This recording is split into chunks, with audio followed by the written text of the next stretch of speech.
नमस्कार, जय हिंद दोस्तों। मैं यहाँ पर संविधान में मौलिक अधिकार भाग 3 लेके आया हूँ। इसका अनुच्छेद 12 से 35 तक है। तो मैं यहाँ पर मौलिक अधिकार से संबंधित हमें कितने मौलिक अधिकार प्राप्त हुए हैं इसके बारे में चर्चा करने वाला हूँ, और किस अनुच्छेद में क्या वर्णित है इसके बारे में मैं देखूंगा शार्ट में। तो आप हमारी वीडियो को पूरा देखिएगा। कैसा लगता है कमेंट करके बताइएगा। चलिए देखिए क्या है कि मौलिक अधिकार भाग 3 में रखा गया है। मौलिक अधिकार को भाग 3 के अंतर्गत रखा गया है। अनुच्छेद 12 से 35 के अंतर्गत है। मौलिक अधिकार क्या है? अमेरिका से लिया गया है। संयुक्त राज्य अमेरिका पहले लिया गया है, संयुक्त राज्य अमेरिका से। सबसे यदि पूछेगा लिखित संविधान कहाँ का सबसे बड़ा है, तो अपने भारत का सबसे बड़ा लिखित संविधान है, लेकिन सबसे प्राचीन संविधान अमेरिका का ही है। भारत का अधिकार पत्र, जिसको मैग्ना कार्टा कहा जाता है, भाग 3 को ही मैग्ना कार्टा कहा जाता है। मौलिक अधिकार में संशोधन हो सकता है। ये मौलिक अधिकार आपके दिए गए हैं 6 वर्तमान में, इनमें संशोधन हो सकता है। राष्ट्रीय आपातकाल के दौरान अनुच्छेद 352 के दौरान जीवन एवं व्यक्तिगत स्वतंत्रता के अधिकार को छोड़कर शेष जो अधिकार होते हैं स्थगित हो जाते हैं। मूल संविधान में 7 मौलिक अधिकार थे, जिनमें से संपत्ति के अधिकार को 44वें संविधान संशोधन 1978 के द्वारा हटा दिया गया है, जो कि पहले अनुच्छेद 31 में था, अब वर्तमान में 301 के अंतर्गत रख दिया गया है। चलिए अब यहाँ पर देखते हैं। समानता का अधिकार दिया है। समानता का अधिकार देखिए, समानता का अधिकार आपको यहाँ पर दिया है 14 से लेकर के 18 तक आपका समानता का अधिकार है। पहले में क्या दिया है यहाँ पर? विधि के समक्ष समता। अनुच्छेद 14 में क्या दिया है? विधि के समक्ष समता दिया है। मैं यहाँ पर पॉइंट की बात कर रहा हूं, तो आप याद करते चलिएगा। विधि के समक्ष समता मतलब सभी को क्या है? समानता का अधिकार प्राप्त है कानून में। अनुच्छेद 15 के अंतर्गत यहाँ पर धर्म, नस्ल, जाति, लिंग या जन्म स्थान के आधार पर भेदभाव का निषेध किया गया है। जन्म, जाति, लिंग, इनके आधार पर क्या किया गया है? निषेध किया गया है। अनुच्छेद 16 के अंतर्गत लोक नियोजन की क्षमता मतलब सभी, चाहे कोई भी वैकेंसी हो, भर्ती हो, परीक्षाएं हो, उनमें क्या है? सबको समान अधिकार है। आप उसमें परीक्षा में बैठ सकते हैं, नौकरी कर सकते हैं। हमारे अनुच्छेद 16 देता है लोक नियोजन में समानता का अवसर।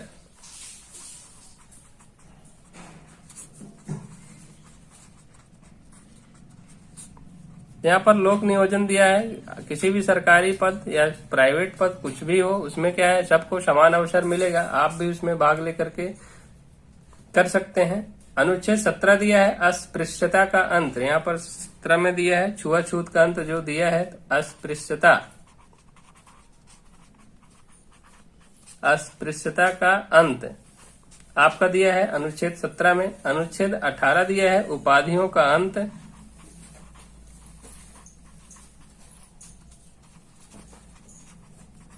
लेकिन देखिएगा अनुच्छेद जो 18 है उपाधियों का अंत तो ठीक है, लेकिन कुछ जैसे राष्ट्रपति के अनुमति से आप ले सकते हैं। जो विदेशी उपाधि मिलती थी पहले, तो उनको आप राष्ट्रपति अनुमति देता है तो आप ले सकते हैं। और कुछ हैं जैसे भारत रत्न हो गए, यहाँ पर पद्म विभूषण, पद्म श्री, ये सब क्या हैं? महावीर चक्र, वीर चक्र और परमवीर चक्र अनुच्छेद 18 के तहत ही दिए जाते हैं। तो इन सबको ध्यान रखिएगा। देखिए नेक्स्ट हमारा है स्वतंत्रता का अधिकार। अनुच्छेद 19 में क्या है? 19 में बोलने की स्वतंत्रता। 19 कई दिए हैं यहाँ पर। 19B में आपको शांतिपूर्वक बिना हथियार के इकट्ठा होने की। 19C में संघ बनाने की स्वतंत्रता। 19D में देश के किसी भी क्षेत्र में आने जाने की स्वतंत्रता। 19E में किसी देश के क्षेत्र में निवास या रहने की स्वतंत्रता। 19F में संपत्ति का अधिकार दिया था, लेकिन इसको हटा दिया गया है 44वें संविधान संशोधन के द्वारा।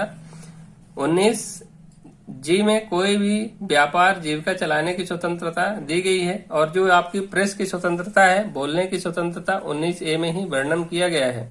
19B क्या दिया है आपके यहाँ पर देखिएगा, 19 में अपराधों के लिए दोष सिद्ध के संबंध में संरक्षण दिया है। यदि कोई आप गंभीर अपराध करते हैं तो आप न्यायालय का शरण ले सकते हैं। तो यहाँ पर क्या दिया है, अपराध के लिए दोष सिद्ध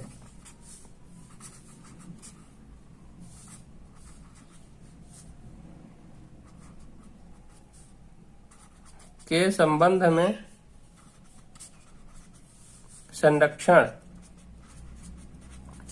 अपराध के लिए दोष सिद्ध के संबंध में संरक्षण दिया है, आपका आर्टिकल 20 प्रदान करता है। आर्टिकल 21 में प्राण एवं दैहिक स्वतंत्रता का संरक्षण दिया है। प्राण एवं दैहिक स्वतंत्रता 21 के अंतर्गत आपको शिक्षा से संबंधित जो अधिकार दिए गए हैं 6 से लेकर के 14 वर्ष के बालकों को क्या है, एक मौलिक कर्तव्य जोड़ा गया है 11वां। ये क्या है, 86वें संविधान संशोधन 2002 के अंतर्गत दिया गया है कि माता पिता का यह कर्तव्य होगा कि बच्चे को 6 से 14 वर्ष के बच्चों को अनिवार्य शिक्षा प्रदान करें, प्रारंभिक शिक्षा प्रदान करें। देखिए यहाँ पर अनुच्छेद 22 दिया है, कुछ दिशाओं में गिरफ्तारी के निरोध के संरक्षण के संबंध में दिया है। कुछ दशाओं में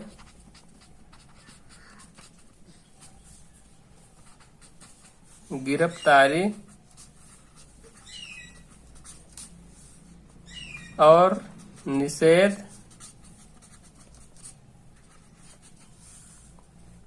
में संरक्षण। मैं यहाँ पर पॉइंट आपको जो मैं याद कर रहा हूँ तो वही मैं बता रहा हूँ, याद करके कैसे इनको लिखना है, याद करना है। तो आप भी इनको पॉइंट बात से याद कर लीजिए, क्योंकि यही देता है परीक्षा में कि आर्टिकल 22 में क्या लिखा है, तो कुछ दशाओं में गिरफ्तारी और निषेध के संबंध में संरक्षण दिया है। चलिए मैं आगे देखता हूँ। शोषण के विरुद्ध अधिकार। शोषण के विरुद्ध अधिकार आपको अनुच्छेद 23 और 24 प्रदान करता है। अनुच्छेद 23 के अंतर्गत मानव के दुर्व्यवहार एवं बलात्कार का निषेध दिया गया है, किसी से आप बलपूर्वक कोई काम करवा नहीं सकते हैं। और जो 24 दिया है शोषण के विरुद्ध अधिकार के अंतर्गत कि 6 से 14 वर्ष तक के बच्चों को आप किसी फैक्ट्री कारखाने में नहीं लगा सकते हैं। तो आप पॉइंट बस लिख लीजिए, मैं यहाँ पर लिखा देता हूँ। मानव के दुर्व्यवहार और यहाँ पर बलात्श्रम दिया है, मतलब मेहनत से आप जबरदस्ती नहीं करवा सकते हैं। श्रम मैं लिख देता हूँ, श्रम। अनुच्छेद 24 आपको देखता है आर्टिकल बालकों के नियोजन का प्रतिनिषेध। बालकों के काम में नियोजन का प्रतिनिषेध।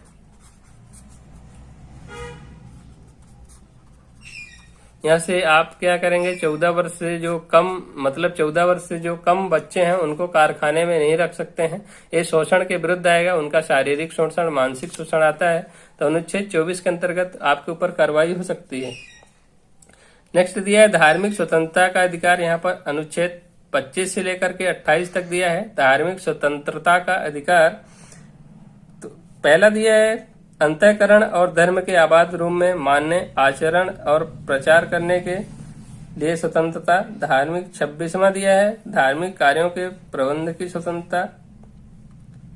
ऐसे आप यहाँ पर पूछा नहीं जाता, लेकिन आप याद करिएगा 25 से लेकर के 28 तक क्या दिया है, धार्मिक स्वतंत्रता का अधिकार दिया है।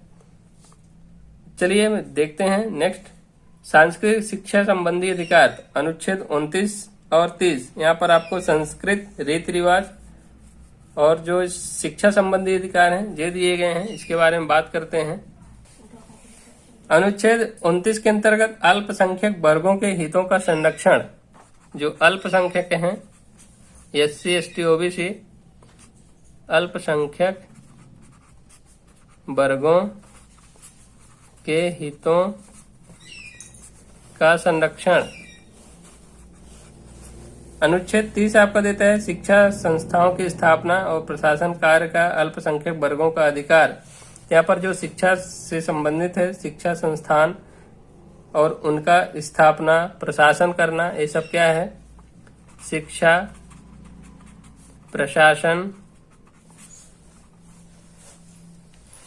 स्थापना, ये सब क्या है, अल्पसंख्यक वर्ग के लिए दिया गया है कि वो सब कर सकते हैं, यहाँ पर स्थापना कर सकते हैं, शिक्षा संबंधी जो भी कार्य हैं, प्रशासन कर सकते हैं, उनकी स्थापना कर सकते हैं।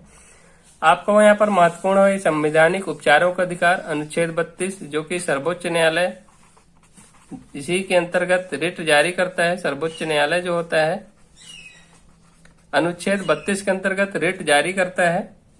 इन्हें 32 को क्या है, मौलिक अधिकारों को प्रवर्तित करने के लिए समुचित कार्रवाई द्वारा उच्च न्यायालय में आवेदन करने का अधिकार प्रदान करता है। और सर्वोच्च न्यायालय इसी के अंतर्गत रिट जारी करता है, जैसे बंदी प्रत्यक्षीकरण, परमादेश, प्रतिषेध लेख, उत्प्रेषण, अधिकार परीक्षा लेख इत्यादि प्रकार के हैं।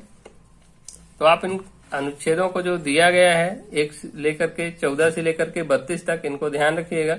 और एक हमारा जो 7वां मौलिक कर्तव्य पहले था अनुच्छेद 31 के अंतर्गत, इसको हटा दिया गया है 44वें संविधान संशोधन 1978 के द्वारा। अब वर्तमान में 301 के अंतर्गत उसको रखा गया है। इन सबको ध्यान रखिएगा। वीडियो कैसा लग रहा है कमेंट करके बताइएगा। जय हिंद, वंदे मातरम।